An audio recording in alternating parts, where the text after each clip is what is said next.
공무원연금 개혁, 무엇이 잘못되었나? 최근 공무원연금 개혁안 때문에 대통령까지 나설 정도로 큰 논란이 되고 있습니다. 그런데 문제는 지금 공무원연금을 개혁하는데 국민연금까지 끼워 넣어서 한다는 겁니다. 그럼 먼저 국민연금부터 짚고 넘어가겠습니다. 국민연금은 원래 1988년에 시작할 때 소득 대체율을 70%로 설정해서 시작이 되었습니다. 이 소득 대체율이라는 것은 말하자면 내가 재직 기간 중에 받던 소득의 몇 퍼센트를 대체해 주느냐, 보전해 주느냐 하는 겁니다. 70% 보전에서 점차 떨어져 지금 2015년 현재 46.5%까지 떨어져 있습니다. 이 소득 대체율이 올라가야 되는데 왜 떨어지느냐? 돈이 없으니까 떨어지는 거죠. 근데 2028년까지 40%로 떨어지게 되어 있습니다. 그러니까 더 많이 내고 덜 받는 쪽으로 개혁을 앞으로 계속할 수밖에 없습니다. 1988년에 국민연금을 설계할 때 아주 좀 극단적으로 얘기하면 그때 정부가 국민들에게 사기를 친 겁니다. 70%씩 보전해 주겠다고 말이죠. 근데 실제로 해보니까 70%를 줄 수는 없는 것이 명백해졌기 때문에 점차 낮추는 개혁을 한 겁니다. 이제 2015년도 현재 46.5%이고 2028년까지 40%로 낮추는 이 계획도 실현 불가능하기에 더 낮춰야 한다는 얘기까지 나오고 있습니다. 그래서 현재 국민연금을 점차 현실화해서 수정해 나가는 과정에 있습니다. 국민연금의 연장선상에서 공무원연금도 개혁을 해야 할 필요성이 대두되었습니다. 공무원들은 자신들이 낸 돈의 2.5배를 받고 일반 국민들은 자신들이 낸 돈의 1.7배를 받고 있기 때문입니다. 국민연금의 수익률이 공무원연금보다 훨씬 낮은 겁니다. 그래서 두 개를 비슷하게 맞추겠다는 게 공무원연금 개혁안입니다.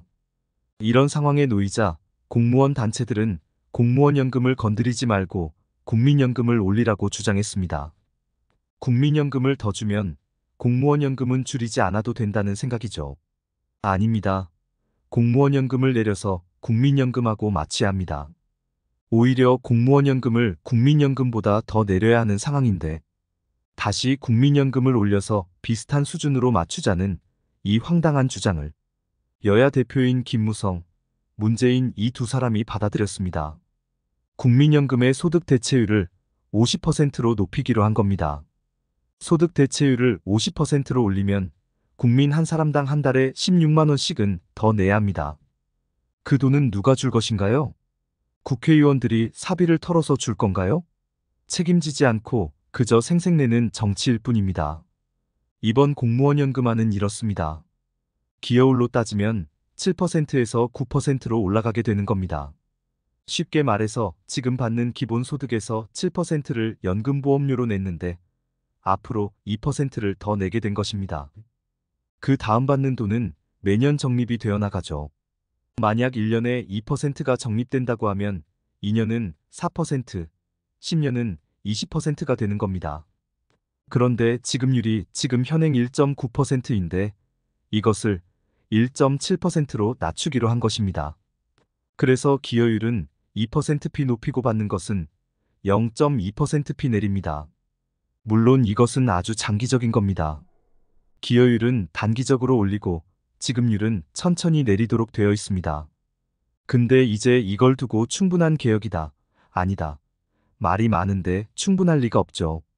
우선 이 안을 한번 볼까요? 처음 안은 이렇게 되었습니다.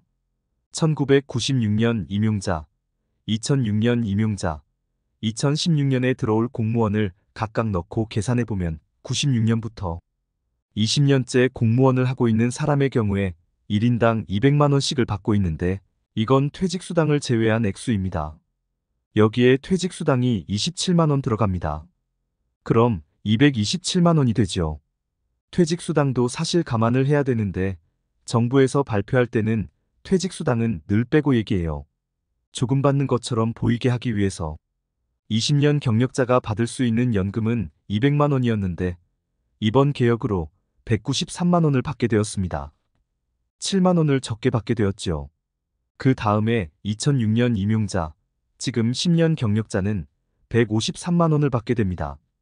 그 다음 2016년에 임용될 공무원은 134만 원을 받도록 되어 있습니다. 이런 식으로 개개인으로 보면 지금 현재 공무원 생활을 꽤 오래 한 사람들은 받는 돈에 거의 변화가 없습니다. 대신 신규 임용자로 갈수록 액수가 점점 줄어듭니다.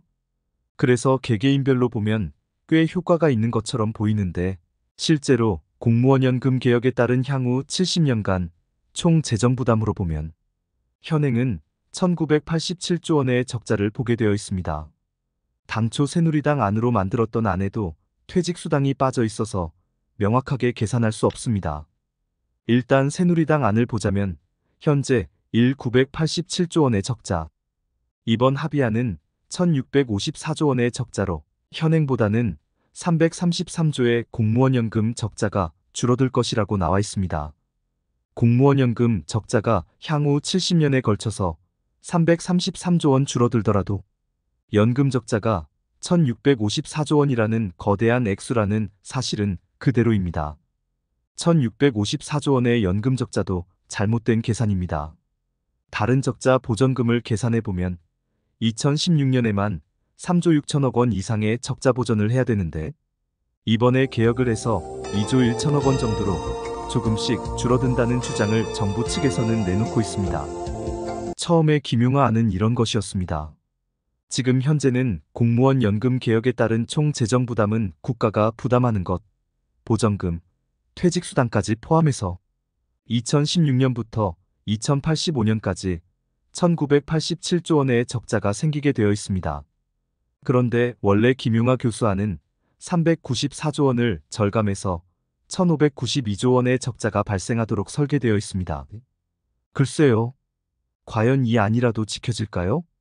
지금 공무원연금에 투입되는 정부 보전금, 정부에서 적자를 메워주는 안이 조금 전에 보신 그 숫자지요.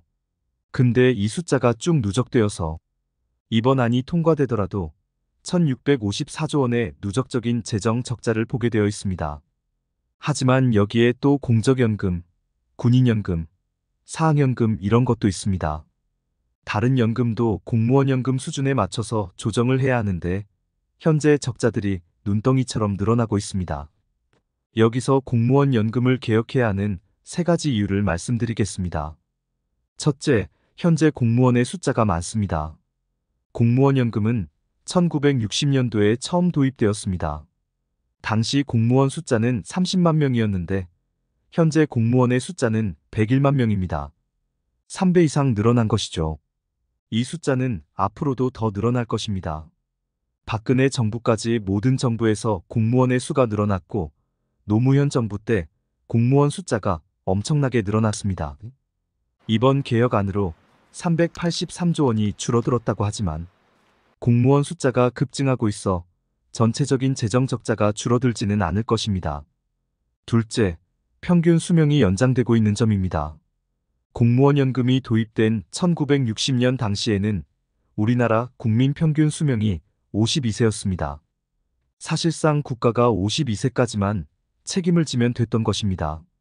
하지만 이제 우리나라 국민 평균 수명이 82세로 늘어났습니다. 향후 평균 수명이 더 늘어날 것으로 예상되는데 그렇게 되면 부담액도 비례해서 늘어나는 겁니다. 셋째, 공무원들의 임금이 개선된 점입니다. 1960년도에 공무원 연금을 처음 설계했을 때 공무원들의 평균 임금은 민간 기업 임금의 48% 정도였습니다. 공무원들의 임금이 다른 근로자들 임금에 반도 되지 않았던 것이죠. 임금이 적다 보니 연금이라도 많이 줘서 평균을 맞추려고 했던 겁니다. 하지만 지금은 공무원들의 임금이 현실화됐습니다. 이제는 대기업 사원들과 견줄 수 있을 정도입니다. 지금 다른 국민들보다 월급을 덜 받는 것도 아닌데 오히려 연금으로 혜택을 보고 있습니다. 공무원 연금을 설계했던 시절과 환경, 조건 등이 상당히 변했습니다. 340조 원이 절약됐다고 하는데 이것은 거짓말입니다. 단순히 조금 더 내고 조금 덜 받는 것으로 해결될 문제가 아닙니다. 앞으로 상황은 악화될 수밖에 없습니다. 공무원 숫자는 더 늘어나고 공무원 퇴직자들의 평균 수명은 늘어날 겁니다. 그래서 공무원 연금 개혁이 반드시 필요한 겁니다. 하지만 김대중 정부 때는 공무원 연금이 모자라면 세금으로라도 충당해주겠다고 오히려 약속하는 법안을 통과시켰습니다. 노무현 정부 때는 개혁이 너무나 미약했고 이명박 정부 때는 아예 개혁을 시도조차 하지 않았습니다. 박근혜 정부 들어서 공무원 연금을 개혁하겠다고 했지만 쥐꼬리만큼 수정하고 그만뒀습니다. 김무성 의원은 무슨 생각을 했는지 국민연금 소득 대체율을 끌어올리는 것으로 공무원 연금을 협상하는 바람에 국민연금 개혁까지 어렵게 만들었습니다. 우리 국민연금이 원래 이렇게 돈이 나가게 되어 있습니다. 연금이 이렇게 지출되면 약 2040년을 기점으로 떨어져서 2060년이 되기 전에 연금이 고갈될 것입니다. 그러면 지금 젊은 사람들은 나중에 연금 받을 돈이 없습니다. 그래서 연금 잔액 자체가 이렇게 극단적으로 급증했다가 2040년을 기점으로 2060년 정도까지 급격하게 줄어들면서 연금 재정이 0원으로 떨어질 겁니다. 이번에 김무성 대표가 야당하고 합의한 안은 소득 대체율을 50%까지 끌어올려서 더 많이 주자는 겁니다. 그러면 국민연금은 더 빨리 소진되겠죠. 그럼 지금 직장에 들어가는 사람들은 국민연금 아무리 부어봤자 나중에 받을 돈이 없습니다. 게다가 공무원 연금은 세금으로 보전해 주도록 되어 있지만 국민연금은 그런 것도 없습니다. 이 무책임한 안에 김무성 대표와 문재인 대표가 동의한 겁니다. 공무원 연금 개혁을 하지 말고 국민연금을 더 키워서 주면 된다는 이 논리에 정말 화가 납니다. 정말 대단한 국회입니다. 전형적인 포퓰리즘과 선심성 퍼주기 정책이 국회에 구조화되어 있음을 보여주고 있습니다. 원래 국가의 사무는 굉장히 전문적인 식견이 필요한 일입니다. 국회가 이런 업무를 감당하기에는 적절치 않습니다. 하지만 전문가들이 아닌 국회의원들이 이를 주도하려고 하죠. 이번에는 국회에서 사회적 합의기구라는 것을 만들었습니다. 지금 박근혜 대통령도 사회적 합의기구를 강조하는데요. 사회적 합의기구를 통해서 개혁이 이루어지지 않습니다. 사회적 합의기구는 절대 개혁을 이뤄낼 수 없는 조직입니다. 국가 운영은 동네 소꿉장난이 아닙니다. 절대 이상이 이뤄질 수가 없습니다. 100만 명의 공무원들이 조직적으로 거부를 하고 있는데 사회적 합의기구로 개혁이 될까요? 우리 사회는 개인의 이기심으로 움직이는 사회입니다. 5천만 명이 넘는 거대한 사회에서 합의라는 게 가능하지 않습니다. 과연 누가 손해를 보면서 양보를 할까요? 어떠한 경우에서라도 원칙대로 가야 유지가 됩니다. 애당초부터 국회는 개혁을 할 능력이 없는 곳입니다. 김무성 대표나 문재인 대표 개인들의 지력을 탓하는 것이 아닙니다. 아마 국회의원 대부분이 저보다 훨씬 지력이 우수한 분들일 겁니다. 그런데 문제는 이런 이슈가 정치판으로만 들어가면 안 된다는 겁니다. 저항하는 기득권층 사이에서 아무리 뛰어난 지력을 가진 사람들이라도 무슨 특별한 능력이 있겠습니까? 그래서 국회에서는 개혁이 힘듭니다. 전문가적 식견을 가지고 만든 안을 국회에서는 찬반 정도만 결정해서 입법을 하면 된다고 생각합니다. 처음부터 정부가 했어야 할 일을 국회에 떠넘기면서 이렇게 된 겁니다. 그렇기에 이번 공무원연금 개혁은 실패한 것입니다. 우리나라 정부와 국회를 보면서 참 답답함을 금치 못합니다.